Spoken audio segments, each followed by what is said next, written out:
आज मैं आपके लिए बहुत ही फनी वीडियो लेके आई हूँ। आप सुने, देखें और एंजॉय करें। Thank you. एक शराबी को पुलिस ने रात 3 बजे रोक लिया। पुलिस, इतनी रात को कहाँ जा रहे हो? शराबी, में शराब, सिगरेट नोशी और उनके इंसानी जिस्म पर पड़ने वाले बुरे असरात पर लेक्चर सुनने जा रहा हूँ। पुलिस, वाकई ये तो बहुत अच्छी बात है, पर इस वक्त ये लेक्चर कौन देगा? शराब, जनाब मेरी बीवी।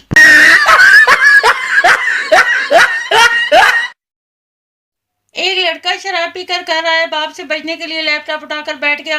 बाप, पीकर आए हो बेटा? नहीं तो अब्बू, आप खामखा शक करते हैं। बाप, कमीने, तो फिर सूट केस उठाकर क्या टाइप कर रहा है?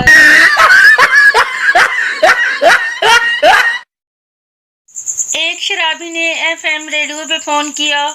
शराबी, मुझे अब्दाली रोड पे एक पर्स मिला है जिसमें 15,000 कैश, एक आईफोन 6 प्लस, एक क्रेडिट कार्ड और किसी शुमाइला किरण के नाम का शनाख्ती कार्ड है। रेडियो में, वाह आप कितने ईमानदार हैं, तो आप इन्हें वो पर्स वापस करना चाहते हैं?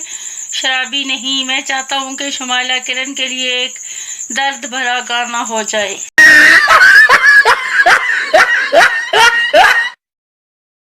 शराब पीने वाला शराबी कहलाता है। मैं फैंटा पीता हूँ, तो क्या मैं फैंटास्टिक कहलाऊंगा?